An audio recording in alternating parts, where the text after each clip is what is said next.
देते। मीराबाई कहती है कष्ट प्रधान नहीं है, भाव प्रधान है, हमारी सेवा प्रधान है। अरे कष्ट आवे हम उसको प्रधानता क्यों दें? हमारी क्या स्वभाव बन गया? कष्ट जीवन में आया, हम आसन कुर्सी लगा के उसको पहले बैठाते हैं, प्रायोरिटी उसको देते हैं। जैसे फ्लाइट में जाना हो, बिजनेस क्लास वाले को प्रायोरिटी मिलती है। हाँ, हमने बिजनेस क्लास दे रखी है कष्टों को, जबकि उसकी होनी चाहिए इकोनॉमी, नहीं जनरल में जाना चाहिए उसको, तो पीछे पड़ा रहे।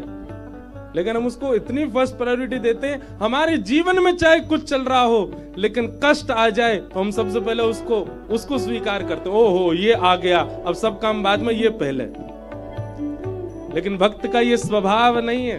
भक्त का स्वभाव क्या है? पहले ठाकुर जी। कष्ट आया है, चाहे शारीरिक कष्ट है, मानसिक कष्ट है, विचार का कष्ट है, भाव का कष्ट, सब पीछे देखेंगे, पहले ठाकुर जी को देखेंगे।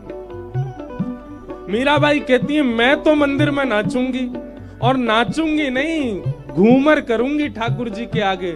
राणा जी रूठे तो मने काय कर से, मैं तो गोविंद राम गासू। राणा जी रूठे तो मने काय हे राम नाम झाज चला स्या, राम नाम झाज चला स्या। एक आपको बड़ी गोपनीय बात बताएं, मीराबाई के हृदय के ठाकुर कौन है? श्री गिरधर गोपाल। मीराबाई सेवा किनकी करती हैं? श्याम सुंदर की। पर मीराबाई का नाम जप क्या है पता है? राम। मीराबाई राम राम राम राम जपती हैं, सेवा ठाकुर जी की करती हैं। ऐसे हमारे श्री कोकिल साईं, आप कोकिल श्री जानकी जी के हैं, आप मानसी में दर्शन श्री राघव जी का और श्री किशोरी जी का करते हैं, पर धाम चुनो टेढ़ी टांग वाले को धाम। और मैंने तो सुना है, साईं से सुना है क्या, कि साईं की बड़ी रति तो बरसाने में थी, हमारी श्री जी के चरणन में थी। बरसाना बहुत प्रिय था साईं को। कई लोग कहते हैं हम राम नाम जपते हैं पर हमको ठाकुर जी क्यों दिखने लग जाते हैं? अरे भाई इसमें डरने वाली क्या बात है? विपरीत विरोधाभास का प्रेम अति प्रगाढ़ होता है। राम का मतलब क्या? हमारे ब्रज के एक संत कहते हैं, उनसे कोई कहता जाके राम राम, डंडा लेके भागते पीछे। कोई कहता जय श्री कृष्ण, डंडा लेके भागते पीछे। हाँ, उनसे कोई कहता राधे राधे, तो डंडा लेके भागते। कोई कहता जय श्री कृष्ण, डंडा लेके भागते। क्या कहते? राम राम बोलो, राम राम। बोले राम क्यों बोले? बोले राम बोलने से 3 काम होंगे। बोले क्या? पहला तो राम जी को स्मरण है जाएगा, और दूसरा रा से राधा, माँ से माधव को स्मरण है जाएगा, 3 उनको स्मरण है जाएगा। तो मीराबाई की ठाकुर जी गिरधर लाल हैं, पर उनके हृदय में और वाणी पर सदा विराजने वाला राम नाम था। राम नाम झाज चला स्या, राम नाम झाज चला स्या, राम नाम झाज चला स्या, राम नाम झाज चला स्या। हे राम नाम झाज चला स्या, राम नाम झाज चला स्या। मैं तो भव सागर तर जासू, राणा जी रूठे तो मने काय करसे। मैं तो भव सागर तर जासू, राणा जी रूठे तो मने। का भाव से? मैं तो गोविंद गुण गासू, राणा जी रूठे तो मने काय करसे। मैं तो गोविंद गुण गासू, राणा जी रूठे तो मने काय करसे। हे मीरा के प्रभु गिरधर नागर, मीरा के प्रभु गिरधर नागर, मीरा के प्रभु गिरधर नागर, मीरा के हे प्रभु गिरधर नागर, प्रभु नटवर नागर, मीरा के प्रभु गिरधर नागर, मीरा के प्रभु गिरधर नागर। मैं तो निरख परख गुण गासूं, राणा जी रूठे तो मने काए करसी। मैं तो निरख परख गुण गासूं, राणा जी रूठे तो मने काए करसी। मैं तो गोविंद रा गुण गासूं, राणा जी रूठे तो मने काए करसी। मैं तो गोविंद राम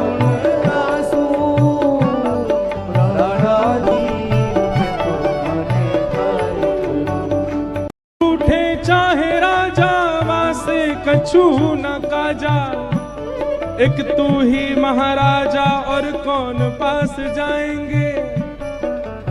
रूठे चाहे भाई वासे कछु न भलाई, एक तू ही है सहाय और कौन को सहाएंगे।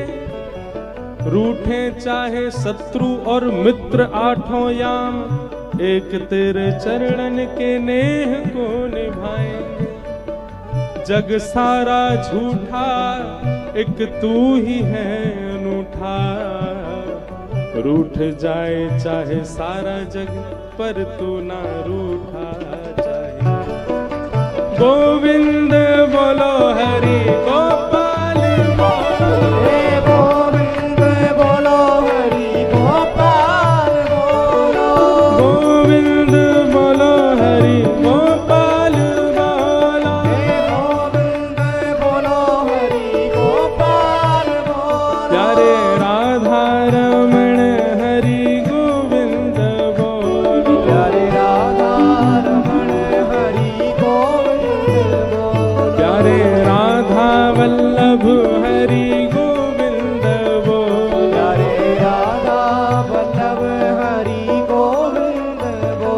हरि गोविंद बोलो गोपाल बोलो, हरि गोविंद बोलो गोपाल बोलो, हरि गोविंद बोलो गोपाल बोलो, गोविंद बोलो गोपाल बोलो, हरि गोविंद बोलो गोपाल बोलो, गोविंद बोलो गोपाल बोलो।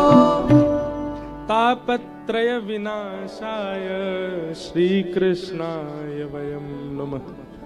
जो तीन प्रकार के ताप, आदि दैविक, आदि भौतिक और आध्यात्मिक ताप, ताप यानी कि कष्ट, उनको जो दूर कर देते हैं, दूर कर देते हैं मतलब उनका अनुभव समाप्त कर देते हैं। वो आएंगे जीवन में पर उनका आभास नहीं होगा।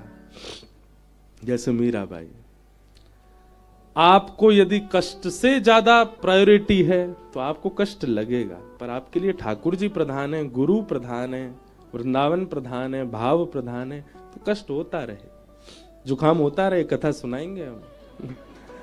भले ही घरों बैठो हो, नाक बह रही हो, कथा तो कहें।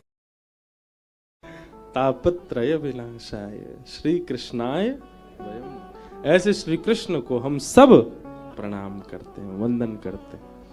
भागवत जी का महात्मा अब हम सूक्ष्म में बस पूर्ण कर देते हैं।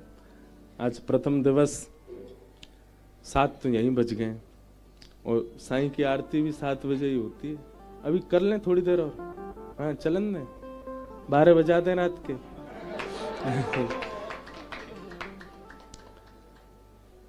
तो महात्मा का मतलब क्या होता है? महत्व। भागवत का महत्व क्या है वो आज के भाव में हम श्रवण कर रहे हैं। भागवत जी का महत्व कई लोग कई भाव से ले लेते हैं, पर श्रीमद् भागवत जी का एक ही महत्व है, कृष्ण प्राप्ति करम शाश्वत। ठाकुर जी की प्राप्ति कराती हैं भागवत जी। और ठाकुर जी की प्राप्ति मतलब ऐसे गोद में ठाकुर जी बैठ जाए, नहीं, हृदय गोद में ठाकुर जी बैठ जाए, हृदय भाव में श्री ठाकुर जी बैठ जाए। नैमिषारण्य क्षेत्र में 88,000 सौनकादि ऋषियों ने सूत जी महाराज से प्रश्न किया, इस कलिकाल में भगवत प्राप्ति का सर्वोत्कृष्ट साधन क्या है? तब श्री सूत जी महाराज ने श्रीमद् भागवत जी को प्रधान बताया। सौनकादि ऋषि बोले, भागवत जी की थोड़ी महिमा सुनाओ। सूत जी महाराज वर्णन कर रहे हैं कि एक बार की बात है, श्री नारद जी महाराज पृथ्वी पर भ्रमण करते करते बद्रीनाथ पहुंचे और बद्रीनाथ में उन्होंने सनकादि ऋषियों से पूछा कि महाराज, ये पृथ्वी तो बड़ी विचित्र है, यहां जैसा देखना सुनने को मिला वैसा तो यहां कुछ भी नहीं, को पंखा चला क्या, हवा आई है।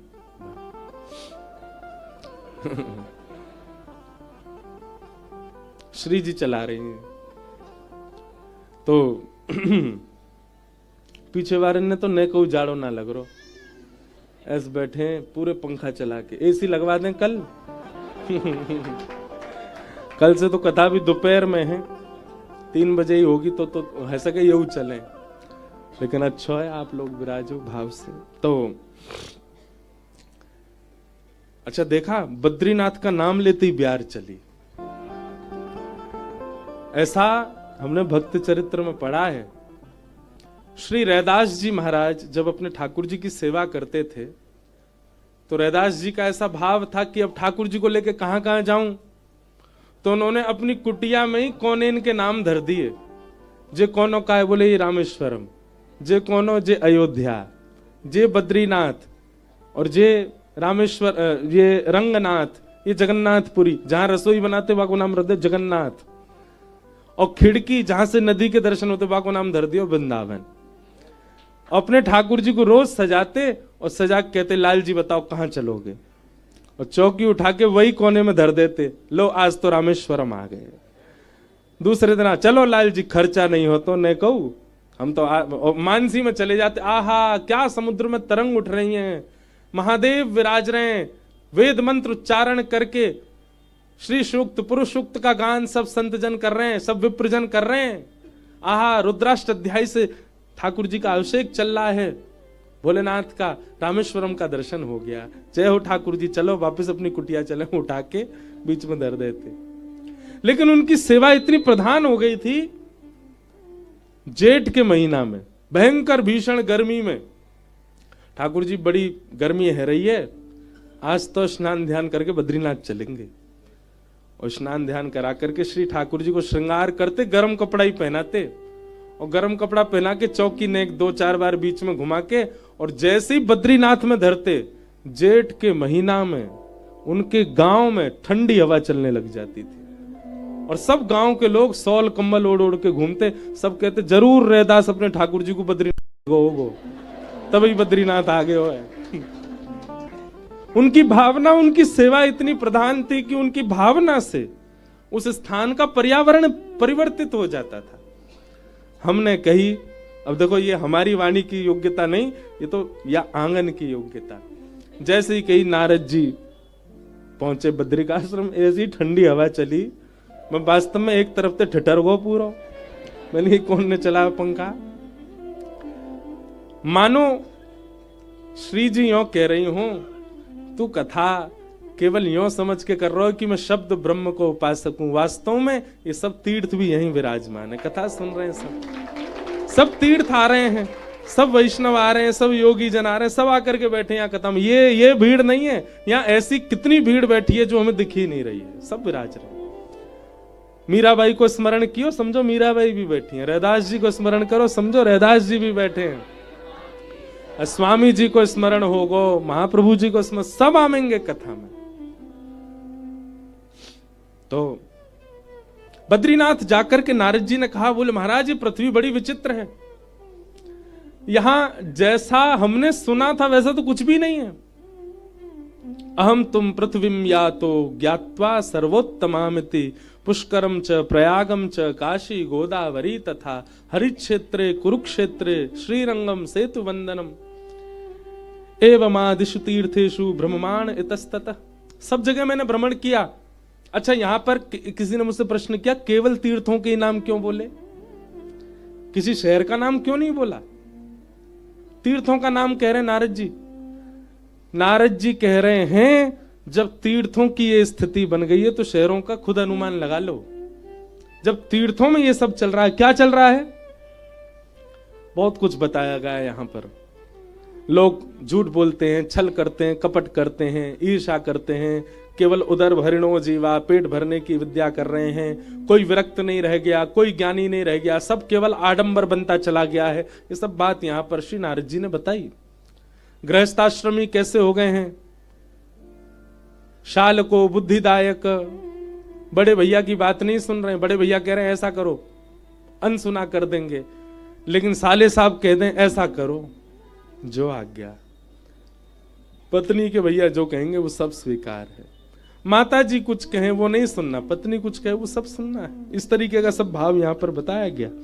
लेकिन बोले मैं सब जगह भ्रमण करता करता जब मैं वृंदावन पहुंचा, वहां मैंने यमुना तट पर देखा एक परम सुंदरी और उसकी गोद में 2 वृद्ध लेटे हैं। उस सुंदरी ने मुझे रोका। मैंने उसके रुदन को देख करके पूछा, हे देवी तुम कौन और तुम्हारी गोद में ये 2 वृद्ध कौन? तब उन्होंने अपना परिचय दिया। अहम भक्ति ऋतिख्याता इमो में तनयो मतौ ज्ञान वैराग्य मानो काल योगेन जर्जरो। मैं भक्ति हूं, बहुत ध्यान से सुनिएगा। और ये 2 मेरे पुत्र हैं, ज्ञान और वैराग्य। कलयुग के प्रभाव से ये दोनों जर्जर हो गए। कलयुग में भक्ति सबके चित्त में है, भजन सबके चित्त में है, नाम सब जप रहे हैं, वृंदावन सब आ रहे हैं, पर ज्ञान और वैराग्य से हमारी दूरी है। इतना भजन करने के बाद, इतनी भक्ति करने के बाद भी हमारे चेहरे पर अप्रसन्नता क्यों? क्षमा कीजिएगा, पर जब रज धारण करने वाले, उर्ध्वपुंड धारण करने वाले जब वैष्णवों को देखते हैं वृंदावन में, कृष्ण विरह के अलावा जब उनके नेत्रों में अश्रु आते हैं तो मन में बड़ा संकोच होता है। क्यों रो रहे हैं? विरह में आप व्याकुल हो, ठाकुर जी के विरह में आप रो रहे हो, वो एक भावमय विषय है, वो अच्छा विषय है। पर जब आप संसारी विकार के कारण जब रुदन करते हैं और तिलक आपके माथे पर है, तो मन में एक संशय प्रकट होता है, ये कैसी भक्ति कि संसार का कोई विषाद आपको इतनी पीड़ा दे रहा है कि आप रुदन कर रहे हो। मानव के पास सबसे बहुमूल्य क्या है बताओ? अश्रुबिंद सबसे बहुमूल्य है। सबके लिए मत बहाया करो। जो उन अश्रु का मूल्य जानता हो उसी के सामने, जो जानता भी ना हो, जो उस अश्रु का मूल्य दे दे, उसके सामने अश्रु बहाओ। और हमारे व्रज वृंदावन में अश्रु का मूल्य ठाकुर जी भली भांति जानते हैं। स्वामी श्री हरिदास जी को दिया, पितृवंश महाप्रभु को दिया, हरिराम व्यास जी को दिया, मीराबाई को दिया, सबको दिया। अश्रु सबके लिए प्रकट नहीं होने चाहिए। तो व्याकुलता कहीं ना कहीं ये बात बताती है संसार के लिए, जब व्यक्ति व्याकुल होता है कि भक्ति तो इसके चित्त में है, परंतु वह भक्ति इसको प्रसन्नता क्यों नहीं दे रही है? क्योंकि ज्ञान और वैराग्य नहीं है। भक्ति के पुत्र ज्ञान का मतलब विवेक होता है, सही और गलत की पहचान, निर्णयात्मिका बुद्धि। हम लोग निर्णय नहीं ले पाते, ये निर्णयात्मिका बुद्धि नहीं होती हमारे पास। असमंजस बनी रहती है, क्या करें क्या ना करें, क्या करें क्या ना करें। वैष्णव का स्वभाव है, नाम जापक का स्वभाव बन जाता है, परिक्रमा करने वाले का स्वभाव बन जाता है, उर्ध्वपुंड लगाने वाले का स्वभाव बन जाता है, शिखासूत्र धारण करने वाले का स्वभाव बन जाता है कि उसकी बुद्धि असमंजस में नहीं रहती। थोड़ी देर विचार करने के बाद एक सटीक उत्तर उसके चित्त से अपने आप आता है। इसी को ज्ञान कहते हैं। ज्ञान का मतलब बहुत पढ़ लिख लेना नहीं होता है, ज्ञान का मतलब निर्णयात्मिका बुद्धि प्राप्त होना होता है। निर्णय लेना, मुझे क्या करना है अपने जीवन में, क्या नहीं करना। इसका मतलब कैरियर डिसाइड करना भी नहीं कह रहा हूं मैं, वह भी है, पर उससे भी ज्यादा हम अपने जीवन को किस भांति मोड़ रहे हैं। विषयी बना रहे हैं, भोगी बना रहे हैं, या फिर वैष्णव बना रहे हैं, विरक्त बना रहे हैं, प्रेमी बना रहे हैं। ये निर्णय लेना भी भक्ति के पुत्र ज्ञान का स्वरूप है। तो ज्ञान का मतलब निर्णयात्मिका बुद्धि, और ये निर्णयात्मिका बुद्धि को ही विवेक कहते हैं। और ये विवेक कैसे मिले, सबको याद है, बिनु सत संग विवेक न होई, राम कृपा बिन सुलभ न सोई। बिना सत्संग के नहीं हो सकता। अगर आप किसी महत् पुरुष को नहीं श्रवण करते हैं, किसी वैष्णव की वाणी नहीं सुनते हैं, भगवत वार्ता यदि आपके जीवन में दूर दूर तक नहीं है, हम दावे से हस्ताक्षर करके कह सकते हैं कि आप विवेक शून्य हो और आप निर्णयात्मक बुद्धि से भी शून्य हो। आप असमंजस में रहते ही होंगे। क्यों सब प्रश्नों का उत्तर गुरुजनों के पास है?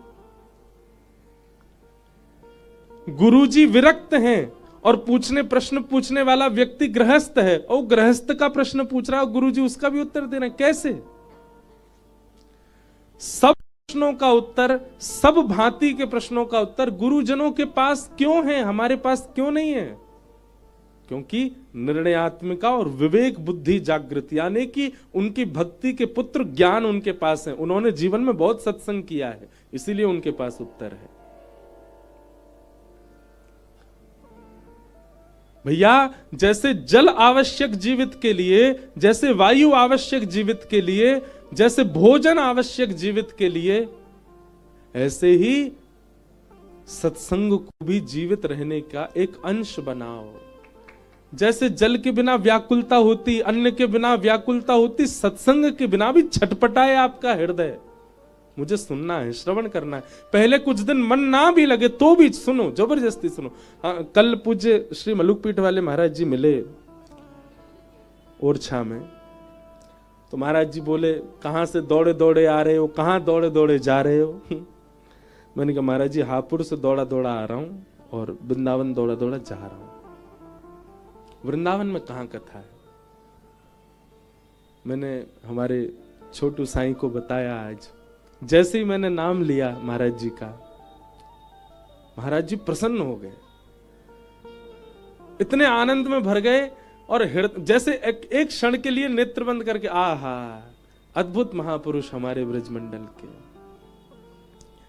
महाराज जी ने खूब प्रशंसा की महाराज जी की। महाराज जी के बारे में खूब सारी बातें मुझे बता रहे थे। स्वामी श्री अखंडानंद जी से संबंध के विषय के भी कई भाव महाराज जी ने बताए। और फिर महाराज जी ने एक बात कही कि इंद्रेश जी, अब कुछ वर्षों में हमारे सिंधी बहन भाई जो हैं, इनके थोड़े भोजन आदि में थोड़े विकार भले ही आ गए हों, पर हम साक्षी हैं, हम अपने गुरुदेव की भी बात मानते हैं और अपने पूर्वाचार्यों से भी हमने सुना, सिंधियों जैसा वैष्णव भाव किसी के हृदय में नहीं होता। उन्होंने कहा, सबसे ज्यादा साधक यदि कहीं हुए तो वो सिंध प्रांत में हुए। सबसे ज्यादा वैष्णव यदि कहीं हुए, हर भाव को भजने वाले, सबसे ज्यादा सिंध में हुए। और बोले अब कुछ वर्षों में आधुनिकता आती जा रही है हमारे सिंधी भाई बहनों में, लेकिन फिर भी दो चीजों में आप आगे सिंधियों को पाओगे। महाराज जी कह रहे थे, पहली तो सेवा, और दूसरा पूरे विश्व भर में कहीं भी सिंधी हो, उसके घर का एक व्यक्ति सही वो सत्संग जरूर करता होगा, उसके जीवन में सत्संग निश्चित होगा।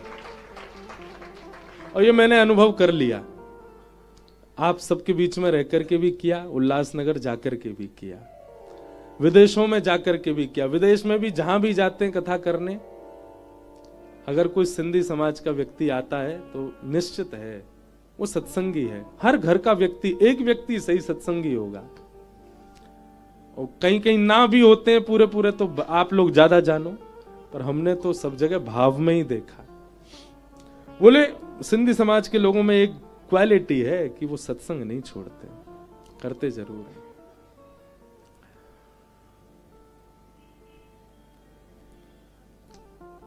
और जो इससे पहले मैंने बात कही कि पिछले 10-20 वर्षों में जो, उस पर भी आप एग्री करो, थोड़ा बदलाव तो हो गया है कहीं ना कहीं आहार विहार का। नहीं तो महाराज जी बहुत प्रशंसा कर रहे थे, बहुत बहुत भाव आता है, बहुत अच्छा है सब समाज। तो यदि आप सत्संग को स्थान नहीं देते हैं अपने जीवन में, आपके पास निर्णयात्मिका बुद्धि नहीं है, आप विवेक शून्य रहोगे फिर जीवन भर। इसलिए भक्ति आवश्यक है, प्रेम लक्षणा भक्ति भाव सब कुछ आपके चित्त में हो, पर आप सत्संग निश्चित किया करो नित्य। उससे क्या होगा, भक्ति के प्रथम पुत्र ज्ञान विवेक रूप धारण करके चित्त में आएंगे। आप ज्यादा नहीं, 1 महीना कंटिन्यूअसली 25 मिनट रोज दे दीजिए सत्संग को। किसी भी बुद्ध पुरुष को जरूर सुनिए।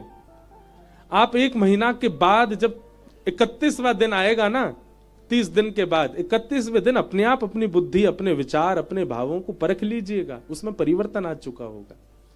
अपने स्वभाव व्यवहार में, यहां सब लोग अधिकतर सब सत्संगी बैठे हैं, सब कथा सुनने वाले बैठे हैं, सब जानते हैं कि आप सबका व्यवहार कैसा, आप सबका भाव कैसा। ये क्यों आवश्यक है? नहीं तो भक्ति आपको प्रसन्न नहीं कर पाएगी। इसलिए ज्ञान विवेक चाहिए, उसका प्रथम पुत्र, और वो सत्संग से आएगा। अच्छा, सत्संग भी राम कृपा बिन सुलभ न सोए। एक प्रकार से यदि ये कह दें तो कोई अतिशयोक्ति नहीं, इस आंगन में भी जो बैठा है वो राम जी के द्वारा चुना गया है, ठाकुर जी ने जहां भी कथा होती है आप विराजमान यदि हो रहे हैं वहां पर और पूरी कथा श्रवण कर रहे हैं, तो निश्चित है कि ठाकुर जी ने चुन के भेजा आपको।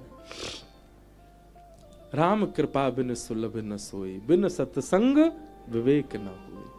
तो भक्ति के प्रथम पुत्र का नाम ज्ञान, भक्ति के दूसरे पुत्र का नाम है वैराग्य।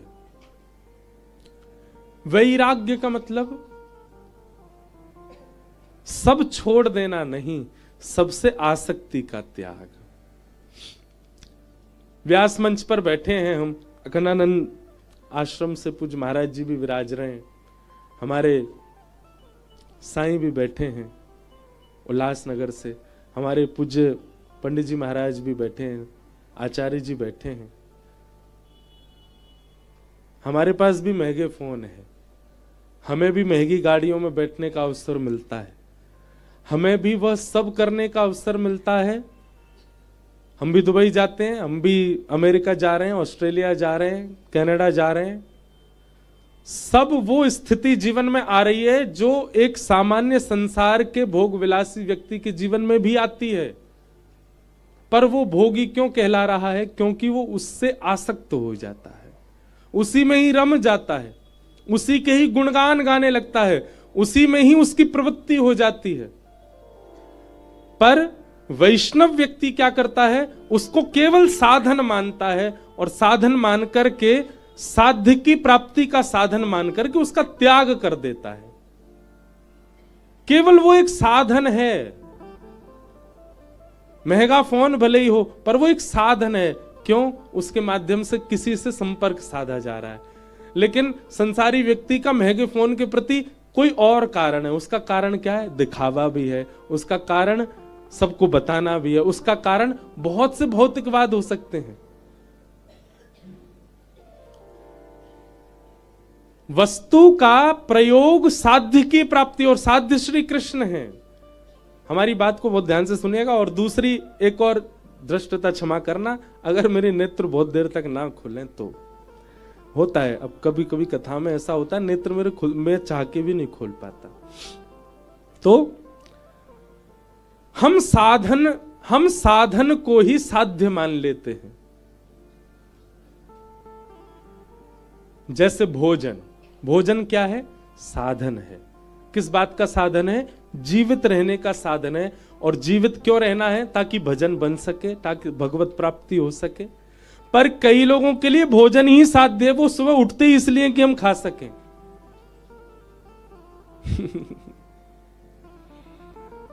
पता नहीं आप बात समझे कि नहीं। कई लोगों के लिए साध्य मतलब डेस्टिनेशन, और साधन मतलब डेस्टिनेशन पहुंचने वाला वाहन। कई लोग वाहन को ही साध्य मान लेते हैं, यही डेस्टिनेशन है हमारी। कई लोगों के लिए हवाई जहाज में बैठना ही बहुत कुछ होता है, लेकिन कई लोगों के लिए हवाई जहाज में बैठना किसी वस्तु की प्राप्ति है। हमें वहां पहुंचना है, वहां पहुंच करके सत्संग करना, वहां पहुंच के अपने काम करने। पर व्यक्ति साधन को ही साध्य मान ले, यही हो रहा है संसार में। भगवान ने संसार में हर वस्तु बनाई, संसार में भोग भी बनाया, विलास भी बनाया, क्रोध भी बनाया, मोह भी बनाया, आसक्ति भी बनाई, पर ये सारे साधन हैं, हमने इनको साध्य मान लिया है। व्यक्ति मोह में इतना रम चुका है कि वो मोही ही कहलाता है। व्यक्ति क्रोध को ही साध्य मान लेता, वो क्रोधी ही कहलाता है। क्रोध साधन है बच्चों को सुधारने का, अपनों को संभालने का, वो साध्य नहीं है, उसकी प्राप्ति के लिए नहीं जी रहे हो आप। भोजन साधन है, साध्य नहीं है।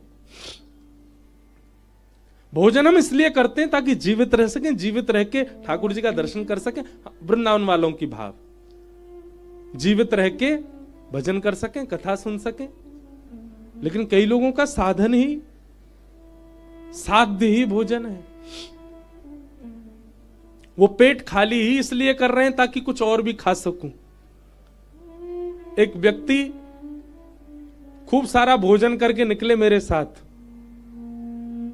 एक जगह हम लोग रुके थोड़ा निवृत्त होने के लिए, तो निवृत्त होने जब गए, लौट करके हाथ वाथ धो के जब आए तो उनको पोहा की सुगंधी आ गई। मुझसे बोले महाराज जी 10 मिनट रुक जाए। मैंने काहे को?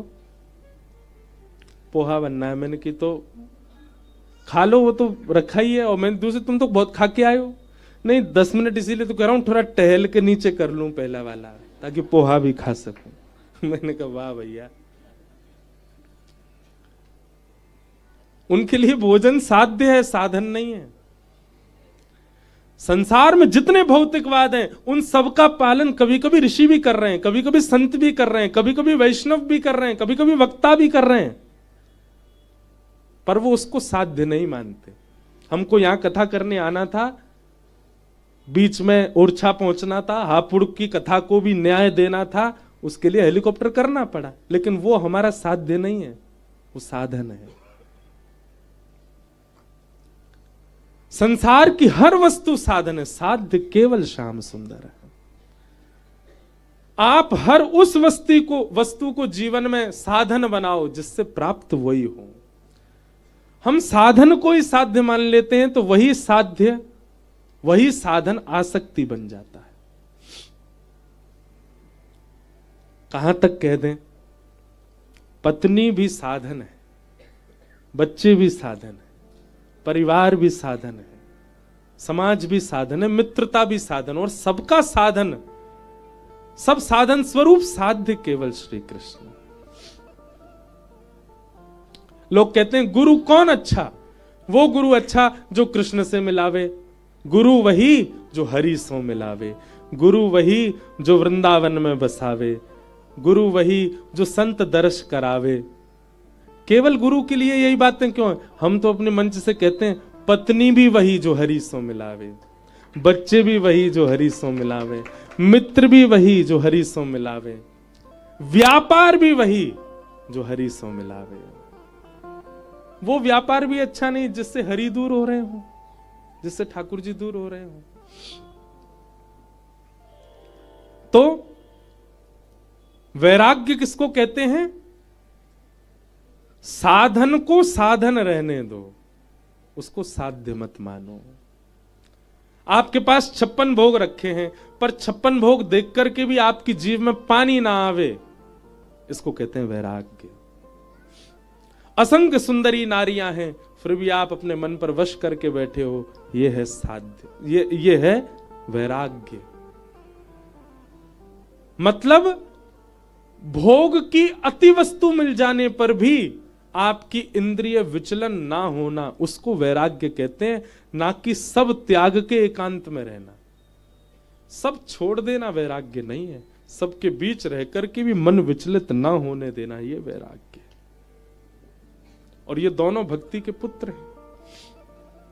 जब तक ये दोनों नहीं आएंगे, आपकी भक्ति आपको प्रसन्न नहीं कर सकती। आप रोते ही रहोगे, आप संसार की पीड़ा लेके रहोगे, आप उस पीड़ा में ही रहोगे। इसलिए भक्ति के साथ ज्ञान यानी कि विवेक और वैराग्य दोनों लाओ। और देखो, ज्ञान और वैराग्य दोनों की प्राप्ति सत्संग से ही हो सकती है।